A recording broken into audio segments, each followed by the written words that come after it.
किसी जंगल के इलाके में मासूम चिड़िया नाम की एक बहुत खूबसूरत सी चिड़िया रहती थी। उसके दो बहुत प्यारे प्यारे बच्चे थे, लेकिन मासूम चिड़िया के पास रहने के लिए अपना घोंसला नहीं था। नदी के किनारे दो पेड़ थे। मासूम चिड़िया पहले पेड़ से पूछा।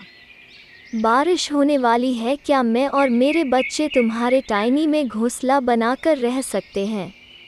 पेड़ ने कहा। नहीं, मैं नहीं चाहता कि कोई चिड़िया मेरे टहनी में घोंसला बनाकर रहे। पहले पेड़ ने मना कर दिया। फिर उसके बाद मासूम चिड़िया दूसरे पेड़ के पास गई और वही सवाल पूछा। दूसरे पेड़ ने जवाब दिया। हाँ, बिल्कुल रह सकते हो, मेरी कोई आपत्ति नहीं है। मासूम चिड़िया अपने बच्चों के साथ खुशी खुशी दूसरे पेड़ में घोंसला बनाकर रहने लगी। मासूम चिड़िया अपने बच्चों को कहती है। बच्चों, तुम दोनों घोंसले में रहना, मैं तुम दोनों के लिए खाना ढूंढ कर लाती हूँ।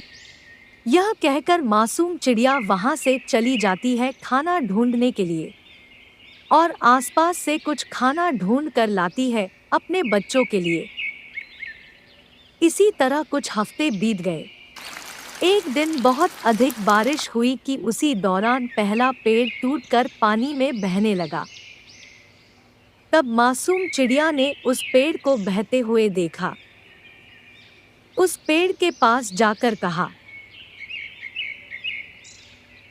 जब मैं और मेरे बच्चे तुमसे शरण मांग रहे थे तब तुमने मना कर दिया था। अब देखो, तुम्हारी उसी रूखे बर्ताव की सजा तुम्हें मिल रही है। जिसका उत्तर पेड़ ने बड़े ही सहज भाव से दिया।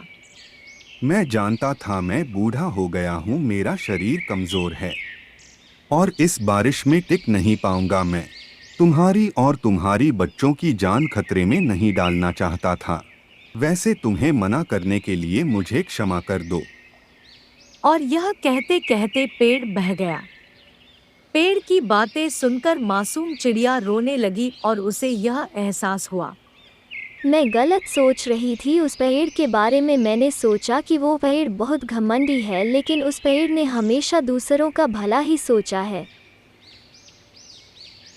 तो दोस्तों, इस कहानी से हमें यह सीख मिलती है, किसी के इनकार को हमेशा उनकी कठोरता ना समझे।